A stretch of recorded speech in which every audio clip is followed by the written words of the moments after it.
Selamat datang di channel saya Serangga Gatal. Jangan lupa di subrek, like and share. Mimin doakan semoga kita sehat semua. Oke, kita mulai. Tapi Lu Changming tidak bisa marah. Karena dia tahu bahwa pemuda di depannya pasti memiliki asal yang mengejutkan. Jika tidak, mengapa Lu Changming, utusan untuk menyeberangi sungai, melakukan langkah besar sejak awal, dan dia tidak ragu-ragu untuk menghapus statusnya sebagai tetua Taisang, sebagai seorang misterius angka?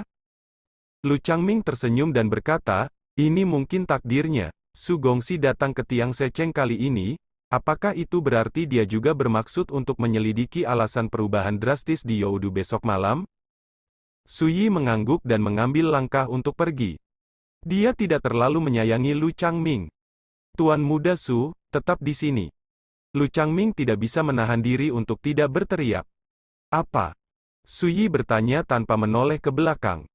Lu Changming menarik napas dalam-dalam dan berkata, Tuan Muda Su mungkin belum tahu, tidak lama setelah Anda meninggalkan Gunung Suci Naihe, saya mengirimkan petir, Mo Wuhen, untuk menyeberangi sungai. Ia mengatakan bahwa imam besar, 3 imam kurban, dan lainnya dihukum, dan identitasnya sebagai penatua dicabut. Su Yi tidak bisa tidak terkejut. Namun, dia tidak menyangka bahwa karena alasannya sendiri, Mo Wuhen akan sangat agresif, dan bahkan karakter seperti Lu Changming dihukum. Itu benar, ketika saya pergi ke Gua Dewa Wang Chuan untuk ujian, binatang yang menjaga pintu masuk pernah berkata bahwa Mo Wuhen juga mundur di kedalaman Gua Dewa Wang Chuan. Sepertinya bahwa orang ini seharusnya sudah menebak identitasku saat itu. Su Yi segera mengerti. Lu Changming menghela nafas, Tuan Muda Su, akulah yang melakukan kesalahan terlebih dahulu, dan aku juga akan dihukum karenanya. Aku harap Tuan Muda Su berhenti mengkhawatirkannya. Su Yi tertawa dan berkata, kamu terlalu banyak berpikir, Su, jangan khawatir tentang masalah sepele ini. Lu Changming tampak menghela napas lega dan berkata sambil tersenyum, menunjukkan wajahnya untuk menghilangkan keluhan lama, dan tersenyum untuk menghilangkan keluhannya. Jika putranya tidak keberatan, lelaki tua itu benar-benar berharap bisa pergi ke kota kematian bersamanya besok malam. Setelah jeda, dia berkata, Tuan Muda, jangan khawatir, kali ini, Istana Mengpo dan Istana Mengpo saya, Kuil Huo Zhao dan Kaisar tingkat atas lainnya telah bergabung untuk menghadapi bahaya. Di kota kematian, jika anak bisa berjalan bersama, kita bisa saling menjaga. Su Yi membeku sesaat, sedikit terkejut.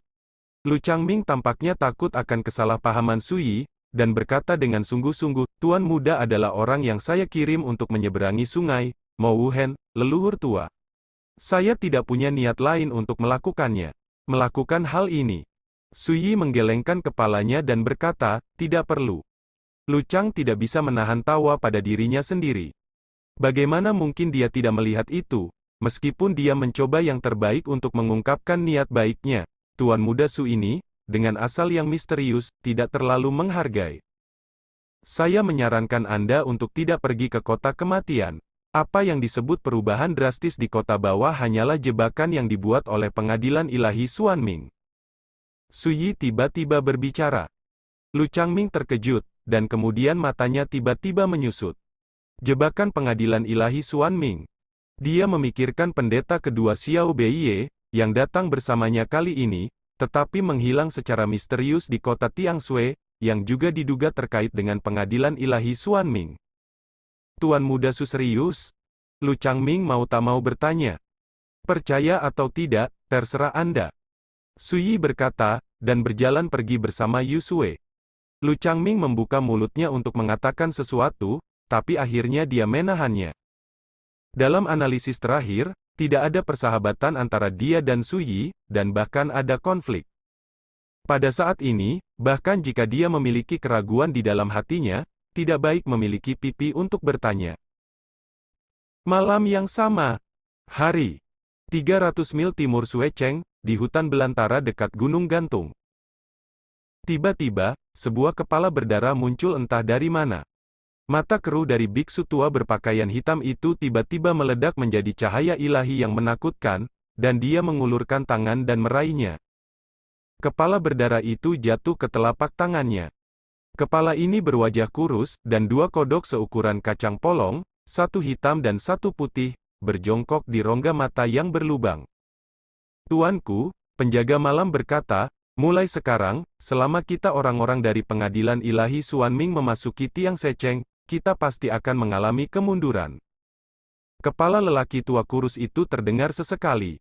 Suara itu masih bergema, dan kepalanya diam-diam retak menjadi potongan-potongan yang tak terhitung jumlahnya, berubah menjadi segenggam abu dan jatuh ke telapak tangan biksu tua berpakaian hitam.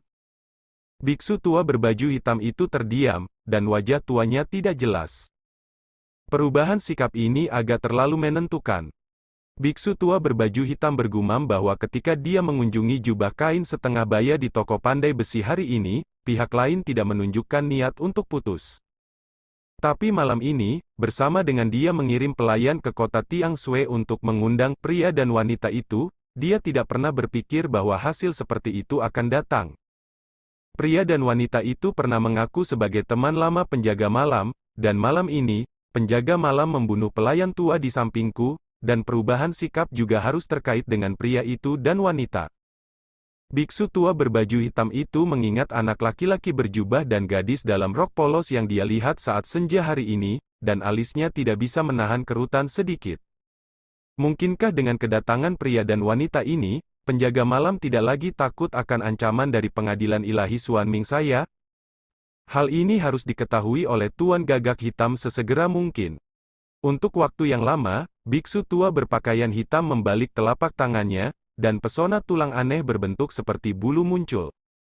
Segera, ada kata-kata di bibirnya. Berteriak. Jimat tulang yang aneh tiba-tiba meledak menjadi nyala api ilahi yang mempesona dan terbakar. 9 gagak neter. Namun, ini jelas merupakan kekuatan keinginan, dan sosoknya tampak ilusi dan tidak nyata. Biksu tua berbaju hitam menyatukan kedua tangannya dan menundukkan kepalanya untuk memberi hormat. Saya telah melihat Tuan Gagak Hitam. Biksu Sier, mungkinkah Anda mengunjungi penjaga malam dan sesuatu terjadi? 9 gagak neter berbicara dengan suara rendah dan megah. Biksu tua berbaju hitam akan memberitahu Anda apa yang terjadi hari ini. Setelah mendengarkan, mata merah 9 neter cross bersinar tajam, orang tua penjaga malam hanya bersulang dan tidak makan dan minum. Memang benar tanpa dia, kita tidak bisa membantu Lord Hades keluar dari masalah. Tuanku, menurut saya, perubahan sikap penjaga malam harus terkait dengan pria dan wanita. Biksu tua berbaju hitam berbisik. The Nine Netherworld Raven berkata, apakah kamu tahu asal-usul mereka? Biksu tua berbaju hitam menggelengkan kepalanya, saya tidak tahu. 9 gagak neter sedikit tidak senang. Lalu apa yang kamu tahu? Saat dia berbicara, dia menyilangkan tangannya, membuat tanda yang tidak jelas. Om! Sepotong cahaya dan hujan melayang keluar, membuat sketsa gambar di kehampaan. Yang muncul di layar adalah adegan Sui dan Yuxue menunggu di toko pandai besi itu. Ketika dia melihat gambar itu dengan jelas, 9 neter cross mau tidak mau tercengang, mata merahnya melebar. Biksu tua berbaju hitam itu menundukkan kepalanya, tidak memperhatikan pemandangan ini, dan menjaga dirinya sendiri. Berkata pada dirinya sendiri, Tuanku, saya menduga bahwa gadis itu adalah keberadaan yang sangat menakutkan. Meskipun dia telah menutupi auranya, keagungan yang dia tunjukkan secara tidak sengaja dalam gerakannya jelas jauh dari bangsawan biasa. Angkanya sebanding. Setelah mengatakan itu, lama tidak ada tanggapan. Biksu tua berbaju hitam itu bertanya-tanya, tanpa sadar dia melihat ke atas, dan melihat Jiuyu Mingya menatap lurus ke arah anak laki-laki berjubah di gambar, pupil merahnya naik turun. Tuan! Biksu tua berbaju hitam itu berbicara dengan lembut. 9 gagak neter baru saja bangun seperti mimpi, menggertakkan giginya dan berkata, aku tahu siapa orang ini. Dalam suaranya, ada kebencian yang tak terselubung. Biksu tua berbaju hitam itu terkejut dan berkata, apakah tuanmu mengenali bocah lelaki berjubah itu? Tindakan kita membuat rencana kita gagal dan merusaknya. Biksu tua berbaju hitam itu hanya bisa terkesiap. Ketika 9 neter cross memimpin pasukan roh jahat dan bergabung dengan banyak klan kuno untuk menyerang kota Ziluo, dia secara alami jelas. Bahkan, dia juga tahu bahwa keberadaan mengerikan seperti pelayan malam gelap yang bertindak bersama semuanya dibantai, dan bahkan 9 Nethercross hampir terbunuh. Yang mulia, mungkinkah putra ini, Master Pedang Xuan Jun? Biksu tua berbaju hitam itu berkata dengan ngeri. 9 gagak Nether mendengus dingin, anak itu baru saja meminjam kekuatan Dao besar yang ditinggalkan monster tua Su di keluarga Cui, dan dia hanyalah seorang biksu spiritual yang tidak sedap dipandang. Biksu tua berbaju hitam lega dan berkata dengan lembut, tidak baik, tidak baik. Apa yang kamu takutkan? Ketika Lord Hades melarikan diri dari kota kematian, bahkan jika dia terlahir kembali, monster tua Su tidak sebanding dengan ketakutan kita. 9 gagak Nether berkata dengan bangga. Biksu tua berbaju hitam itu mengangguk. Namun, identitas putra dalam keluarga Cui ini cukup misterius. Saya mengirim orang ke kota Ziluo untuk menanyakan kabar tersebut, tetapi saya tidak menemukan apapun. Selain itu, spiritualitas Wanda Usu keluarga Cui pernah bepergian dengan putra ini tidak diragukan lagi, berarti bahwa posisi putra ini dalam keluarga Cui jelas tidak sederhana. Mata 9 Nethercrow berkedip, dan hari ini, dia pergi menemui penjaga malam lagi. Mungkinkah dia juga berencana pergi ke kota kematian kali ini? Omong-omong, Jiuyu Mingya tiba-tiba teringat bahwa ketika dia pertama kali melihat pemuda berjubah muda itu, pihak lain telah berbicara dengannya tentang kota kematian. Kamu gagak kecil pasti datang dari salah satu dari 2 tempat terlarang ini. Apakah kamu tahu bagaimana Blood Moon Divine Sovereign mati di kota kematian? Siapa yang dipenjara oleh Bone King yang jatuh ke dalam kegelapan? Bagaimana pohon anggur iblis menempatinya dunia bawah kecil? Memikirkan kata-kata ini saat ini, 9 Nethercross menjadi semakin sadar bahwa pemuda berjubah muda muncul di kota Tiangshui kali ini, kemungkinan besar akan datang ke kota kematian. Jika Anda dapat mengetahui siapa yang dibunuh oleh Raja Dewa Bulan Darah, siapa yang dipenjara oleh Kaisar Tulang Putih, dan bagaimana pohon anggur iblis yang mencapai langit menduduki Xiao Mingdu, bisakah kamu menebak asal-usul anak itu? 9 gagak Nether merenung. 9 gagak Nether tampaknya membuat keputusan, mengatakan, tidak peduli apa, Anda harus membuat persiapan penuh sebelumnya, jika anak itu benar-benar datang ke kota kematian, kali ini. Saya akan memanggilnya tempat pemakaman mati. Pada akhirnya, pupil merahnya bersinar dengan darah yang menakutkan. Biksu tua berpakaian hitam berkata, Tuanku, apa yang harus kita lakukan dengan penjaga malam? 9 gagak Nether mencibir dan berkata, sejak awal, saya tidak pernah berpikir bahwa lelaki tua itu akan menundukkan kepalanya, dan ketika operasi perburuan dimulai besok malam, selama kita dapat mengumpulkan cukup kekuatan pengorbanan, Lord Hades dapat mematahkan belenggu yang telah ada sejak zaman kuno, dan kembali ke dunia. Biksu tua berbaju hitam itu terkejut. Akankah Pluto muncul kembali di dunia, seperti pada zaman dahulu? Dapatkah ia menjadi eksistensi menakutkan yang mendominasi dunia bawah ini? Keesokan harinya, di sebuah penginapan di Tiang Seceng, sambil minum teh, Su Yi menyerahkan jimat rahasia kepada Yu Sue, dan berkata, ini adalah jimat rahasia yang disempurnakan oleh dekrit Tong Xuan. Dapat merasakan posisi saya. Dia pernah menjelajahi kota kematian di kehidupan sebelumnya. Terlihat seperti kota, tetapi sebenarnya ada banyak tempat berbahaya yang tabu, yang terlalu besar untuk dibayangkan. Tempat terlarang seperti Calamity Sky Ridge, Chaos Grid Ruins, Youdu, Xiao Mingdu, Del, bahkan cukup untuk membunuh keberadaan Xuan Yujing. Saat memasuki kota kematian, karena perubahan aturan ruang, setiap biksu akan dipindahkan ke area yang berbeda. Bahkan Kaisar tidak berdaya untuk mengubah ini. Ini adalah variabel terbesar. Dalam beberapa tahun terakhir, ada banyak biksu malang yang baru saja memasuki kota kematian dan dikirim ke tempat-tempat paling kejam dan tabu seperti Calamity Tianling. Bisa dibayangkan bagaimana nasib mereka nanti. Sengsara.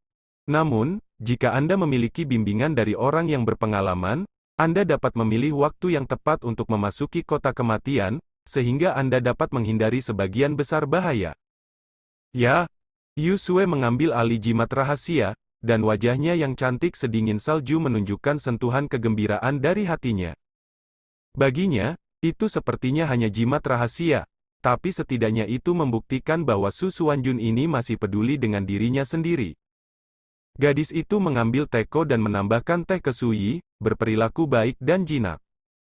Su Yi memikirkannya sebentar, dan kemudian mengingatkan, selain itu, kota kematian ini sebanding dengan dunia yang luas, dan penuh dengan bahaya yang tidak diketahui. Sebelum Anda bergabung dengan saya, Anda sebaiknya menutupi napas Anda sendiri, tidak mengganggu roh-roh jahat itu, dan tidak membuat cabang tambahan, untuk menghindari tikungan dan belokan di jalan. Ya, sayangnya, Su Yi tidak punya apa-apa untuk diceritakan. Ayo, jalan-jalan keliling kota. Dia bangkit. Mata Yuxue berbinar, dia bangkit dan mengikuti. Wanita manapun jarang bisa menahan godaan untuk berbelanja. Terutama bisa berjalan-jalan dengan Su Yi kali ini, Yuxue hanya merasa bahwa ini lebih mengasyikkan dan memuaskan daripada menerobos dunia di jalan. Tiang Seceng pada siang hari makmur dan ramai. Orang-orang budidaya dari seluruh dunia berkumpul di sini, dan juga membawa semua jenis harta karun aneh. Untuk Su Yi hari ini, meskipun dia tidak kekurangan sumber daya budidaya, sejak dia datang ke Tiang Seceng, dia tidak keberatan menjual harta yang tidak dia gunakan, dan mengganti semuanya dengan cukup untuk memuaskan sebuah harta untuk latihan di masa depan. Senja. Su Yi kembali dengan pengalaman yang berharga. Ketika saya berbelanja hari ini, meskipun saya tidak menemukan banyak harta yang tidak dapat ditemukan, Su Yi memang melihat banyak harta yang cukup baik untuk memuaskan kultivasinya sendiri. Seperti sumsum spiritual kelas 9, materi dewa tingkat kaisar, materi jimat rahasia tingkat atas dari jalan spiritual, Del. Selain itu, ada beberapa barang langka lainnya, seperti anggur berkualitas Qian Qiu Sue dari dunia Kuroshio, teh Yun Siwu, dari suku Yunwu dan sebagainya. Barang-barang ini jarang terlihat di tempat lain. Tapi di Tiang Seceng, selalu ada kejutan. Yuxue juga sangat puas. Dia juga memilih beberapa gadget unik, seperti jepit rambut, gelang, anting-anting, Del. Cahaya matahari terbenam seperti api, megah dan berwarna-warni. Tiang Seceng masih sangat ramai, jalanan dan gang penuh dengan lalu lintas dan orang. Alangkah baiknya jika tidak ada konflik di dunia ini, dan saya hanya akan berbelanja, makan teh, minum, dan melakukan hal-hal yang saya sukai setiap hari. Yuxue sedikit emosional. Dia menambahkan kalimat lain di hatinya, tentu saja, kamu harus ada di sana, Su Xuanjun, jika tidak, itu akan terlalu membosankan. Bagaimana semuanya bisa berjalan sesuai keinginan? Su Yi berkata dengan santai, bahkan jika ada dewa dan dewa di langit, mereka harus memiliki pilihan terakhir mereka sendiri, ini adalah belenggu Dao, hiruk-pikuk dunia, satu-satunya hal yang dapat dilakukan oleh para biksu saya adalah mematuhi inti Tao, dan memandang rendah kemegahan.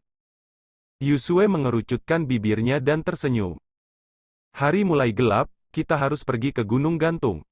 Su Yi menatap ke langit. Matahari terbenam yang berapi-api menjadi gelap, dan bulan merah samar menjulang di langit. Segera, keduanya menuju ke timur kota. Tidak diragukan lagi, para kaisar yang telah menunggu di kota Tiangshui akhir-akhir ini telah memutuskan untuk pergi ke kota kematian malam ini. Sampai segera setelah keluar dari gerbang kota, Su Yi tiba-tiba menoleh ke belakang. Di tembok kota kuno yang menjulang, sosok setengah baya berjubah kain sudah berdiri di sana. Hati-hati! Bahasa muda berjubah. Su Yi tersenyum dan berbalik. 300 mil ke timur dari Tiang Seceng adalah tempat Gunung Gantung berada. Gunung purba ini sangat aneh, seperti daratan, menggantung di kehampaan, puncaknya menggantung terbalik, dan pegunungan menghadap ke langit. Nama Gunung Gantung berasal dari sini. Langit redup, matahari terbenam memudar, dan malam akan datang. Di kedalaman Hanging Ridge, kabut hitam menutupi langit muncul, kabut menggeliat, dan samar-samar membangun portal ilusi dengan ketinggian ratusan kaki. Seperti gerbang ke neraka, itu muncul. Di daerah terdekat, sudah ada banyak sosok kaisar yang menakutkan. Di antara mereka, yang paling menarik perhatian adalah Kam yang terdiri dari 3 tradisi utama Tao, Aula Mengpo, Aula Huangquan, dan Kuil Huo Zhao. Lu Changming, monster tua di alam misterius Aula Mengpo, Yun Songxi, tetua kerajaan Xuanjing di Aula Huangquan, dan Feng Yuzi, duta kabinet kuil Huozhou, semuanya di antara mereka terbanyak dilihat. Tujuannya adalah menjadi Feng Yuzi. Ratu mengenakan pakaian bulu ungu, rambutnya seperti awan, dan sosoknya yang ramping membawa kotak pedang hitam. Dia adalah utusan kuil Huozhou, dan statusnya terpisah, sebanding dengan utusan kuil Mengpo. Dan di dunia bawah, dia dihormati sebagai Xuan Liu Jianzun, dengan Taoisme yang kuat di tengah alam misterius. Fire Shining Sword Intent, dengan satu tangan menembus langit. Faktanya, ada jauh lebih banyak daripada kaisar dari 3 garis keturunan Dao teratas. Di daerah lain, ada juga banyak kaisar yang berdiri di sana. Sendiri atau berkelompok. Sebagian besar biksu di dunia hampir tidak akan pernah melihat kaisar sepanjang hidup mereka. Saat ini, ada puluhan kaisar yang muncul di kedalaman gunung terbalik ini. Jika pemandangan ini menyebar, dikhawatirkan akan menimbulkan sensasi di dunia. Tuan, gerbang kota kematian telah muncul, kapan kita akan bertindak? Yuan Lining sangat ingin mencoba, ini adalah pertama kalinya dia datang ke kota kematian. Jangan khawatir, ketika bulan purnama dan langit penuh, aturan ruang di dekat gerbang kota kematian akan menjadi relatif stabil, dan ketika Anda memasukinya, Anda tidak perlu khawatir dipindahkan ke daerah terlarang yang berbahaya. Lu Changming berkata lembut. Semua orang ingat, setelah memasuki kota kematian, bergabunglah denganku sesegera mungkin, jangan anggap enteng. Fu Yuzi dari kuil Huozhou berbicara perlahan. Semuanya mengangguk. Tempat-tempat seperti kota orang mati telah dikenal dunia sebagai tabu sejak zaman kuno. Hah, kenapa ada pemuda dari Spiritual Realm? Tiba-tiba, sebuah suara terkejut terdengar di kejauhan. Tiba-tiba, banyak mata menoleh. Di langit di atas gunung dan sungai di kejauhan, seorang pria dan seorang wanita melarikan diri dengan cepat, para pria berburu dengan jubah hijau, dan rok polos wanita berkibar. Itu Suyi dan Yu Sui. Kemunculan Suyi mengejutkan banyak kaisar di lapangan. Perlu dicatat bahwa dalam beberapa tahun terakhir, jarang melihat biksu spiritual yang berani datang ke kota kematian. Teman kecil, apakah kamu ingin pergi ke kota kematian? Seorang pria kokoh berjubah api mau tak mau berbicara. Suyi melirik ke arah pihak lain dan berkata, tidak buruk. Pria berjubah api itu tidak bisa menahan tawa, dan melambaikan tangannya, dengarkan bujukan kursi ini, kamu harus membawa pelayanmu dan pergi dengan cepat, kota kematian bukan untuk siapapun pergi ke kalian jika kamu pergi, aku khawatir kamu akan berakhir dengan kematian sia-sia. Banyak kaisar tidak bisa menahan tawa. Ini bukan ketakutan, tapi kenyataan. Perhatikan bahwa bahkan kaisar seperti mereka harus sangat berhati-hati saat memasuki kota kematian. Seorang pemuda di alam roda roh, tetapi dia membawa pembantunya untuk pergi ke kota kematian, apa bedanya antara ini dan mengirimnya ke kematian? Tanpa sadar, mereka memperlakukan Suyi dan Yu Sui sebagai junior yang bodoh, dan mereka tidak memiliki banyak kebencian. Dalam kapasitas mereka, mereka tidak cukup untuk mengejek sepasang junior seperti itu. Tetapi pada saat ini, ada keributan di antara kerumunan. Sekian dulu update-annya, tunggu lanjutannya di channel saya Serangga Gatal, di subscribe ya guys. Terima kasih.